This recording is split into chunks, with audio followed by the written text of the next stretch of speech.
Shalom Bapak Ibu saudara yang terkasih dalam Kristus. Berbicara mengenai pola asuh, kita berbicara tentang dukungan orang tua atau papa dan mama terhadap tumbuh kembang anak, baik secara fisik, emosi, secara intelektual atau kognitif, maupun spiritual mereka. Anak sudah ada sejak dahulu, sekarang, dan bahkan nanti dewasa yang akan datang dia akan selalu ada. Lalu sejauh ini bagaimana peran orang tua? Apakah orang tua sudah memahami dengan benar-benar bahwa setiap anak ketika lahir sudah memiliki hak-hak yang kita sebagai orang tua harus memenuhinya? Sebab ketidakpemahaman orang tua terhadap hak anak tentunya akan berpengaruh terhadap tumbuh kembang anak itu sendiri.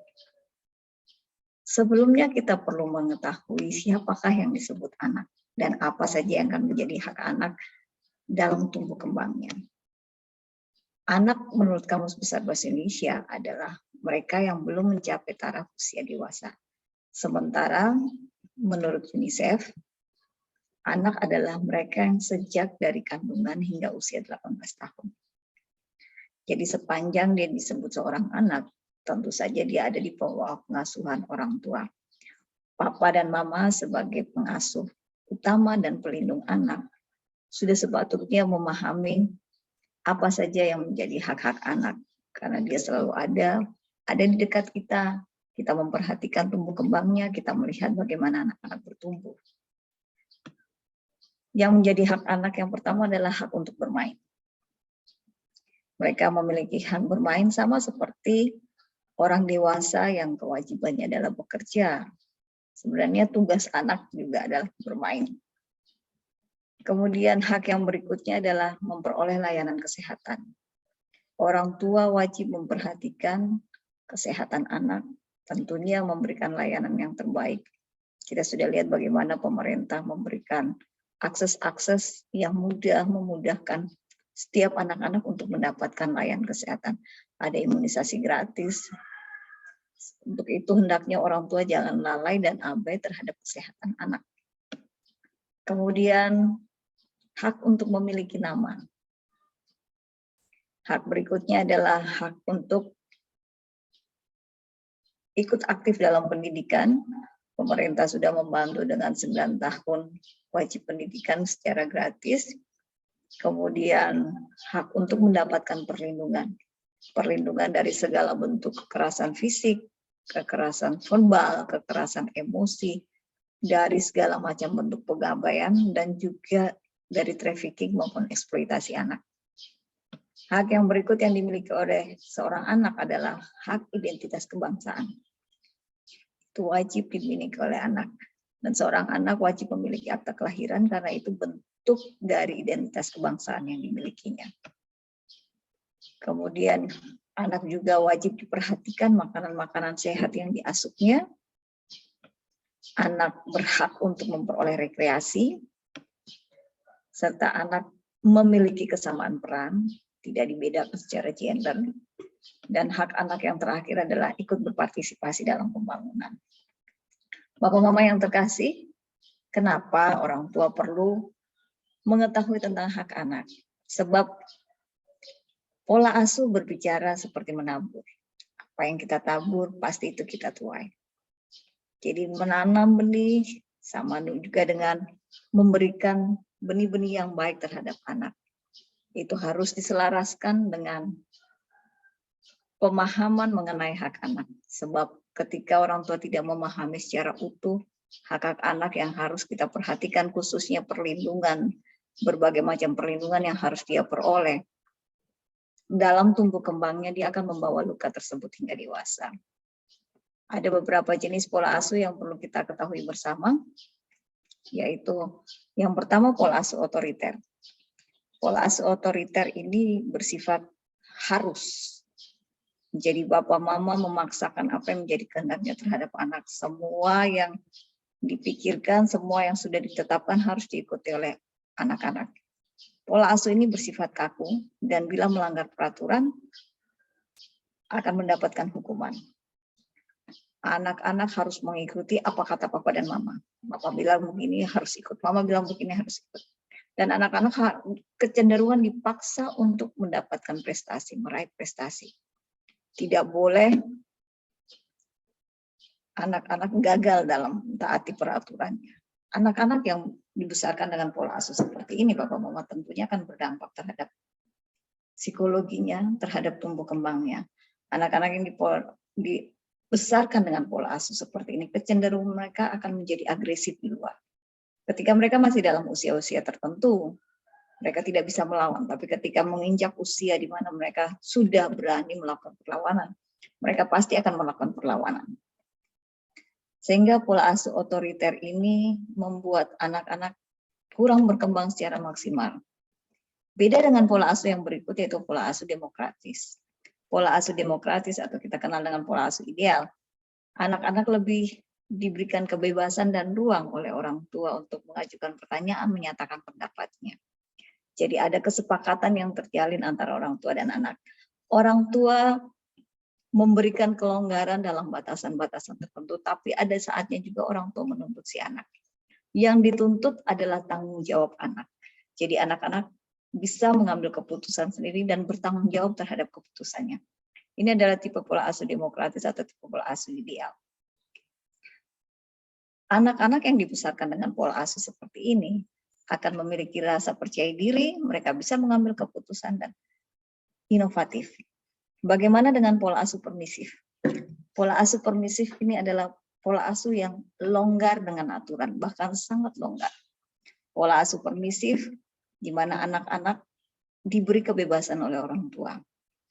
Anak-anak tidak diberikan larangan atau batasan-batasan tertentu, apa saja yang dikerjakan anak itu dibiarkan, dibebaskan.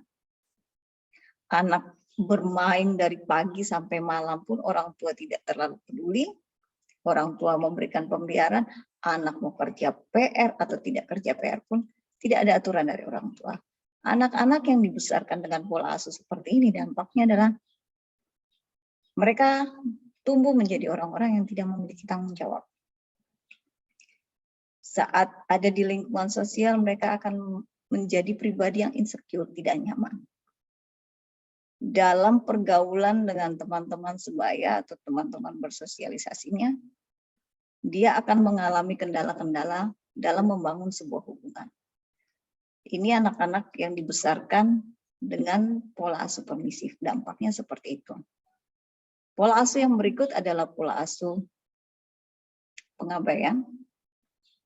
Biasanya orang tua yang membesarkan anak-anak ini dengan pola asuh permisif, pola asuh pengabaian, atau over permisif begitu, over rejection, orang tua mengalami masalah secara psikologi, secara psikis, karena mungkin ada ketergantungan obat-obatan dan sebagainya. Jadi orang tua sama sekali tidak peduli dengan anak, tidak melakukan intervensi terhadap tumbuh kembang anak. Anak-anak dibiarkan secara bebas, anak-anak tidak ada intervensi dari orang tua untuk menolong si anak. Apapun yang anaknya lakukan dibiarkan. Ketika anak datang dan bertanya kepada orang tua dengan membawa hasil, "Papa, Mama, ini hasil kerjaku, hasil karyaku." Bapak mamanya berkata, bagus. Tanpa memberikan perhatian atau tatapan mata terhadap hasil karya anak, Bapak Mama asik dengan apa yang dia kerjakan. Asik dengan apa yang dia lakukan, sama sekali tidak ada perhatian terhadap si anak. Anak-anak yang dibesarkan dengan pola asuh seperti ini pasti akan mengalami gangguan secara psikisnya, secara emosinya. Dia akan tumbuh menjadi pribadi yang berpikir bahwa dia sama sekali tidak diharapkan. Kehadirannya tidak berguna. Anak-anak ini akan tumbuh dengan rasa minder dan kurang percaya diri. Tipe yang terakhir dari tipe pola asuh yang akan kita bahas hari ini adalah tipe laundry. Tipe laundry ini adalah tipe orang tua yang mendidik anak dengan menyerahkan seluruh tanggung jawab mendidik terhadap sekolah ataupun babysitter. Orang tua yang seperti ini, mereka akan mencari sekolah yang bagus untuk memasukkan anaknya ke sekolah tersebut. Kemudian hak mendidik anak atau pola-pola mendidik anak diserahkan seutuhnya kepada sekolah tersebut ataupun kepada babysitter dengan dalih kami sudah membayar mahal, ya silahkan. Orang tua sama sekali tidak mau tahu tentang keperluan kebutuhan anak. Bahkan sampai sakit pun, orang tua tahu, oh babysitter nanti akan bertanggung jawab. Dia yang akan mengurus ke dokter. Nah ini tadi ada tipe-tipe pola asuh yang kita pelajari. Otoriter, demokratis atau ideal, permisif, pengabaian, maupun tipe laundry. Ada di manakah kita, posisi kita sebagai papa dan mama atau sebagai orang tua? Perhatikan setiap hal yang kita lakukan, segala sesuatu yang kita kerjakan untuk anak-anak kita. Anak akan meniru apa yang kita lakukan, bukan apa yang kita katakan. Oleh sebab itu, mari betul-betul kita sebagai orang tua, papa dan mama, memberikan warisan yang benar terhadap anak-anak kita. Warisan apakah itu? Tentu saja warisan teladan kita yang baik dan benar. Sebab anak meniru, anak adalah peniru ulung. Dia melakukan apa yang dilakukan orang tuanya, bukan apa yang dikatakan oleh orang tuanya. Ingatlah bahwa anak-anak itu seperti anak panah di tangan pahlawan, dan kitalah pahlawannya. Kita yang akan melesatkan mereka kepada sasaran yang bukan saja kita inginkan, tapi yang Tuhan inginkan menjadi apa dia. Sebab Tuhan menjadikan anak-anak kita, kejadiannya dahsyat dan ajaib.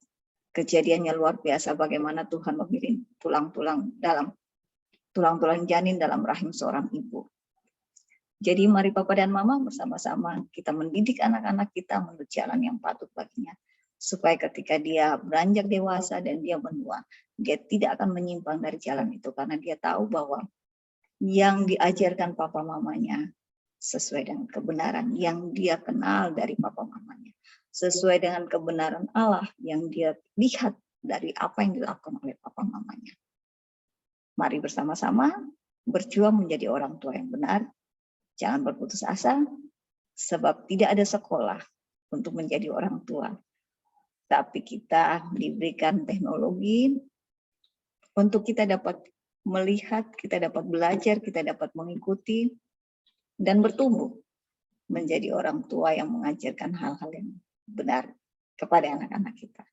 Mari mulai mengubah pola asuh kita kalau kita rasa, oh sepertinya ini kurang pas, kurang cocok.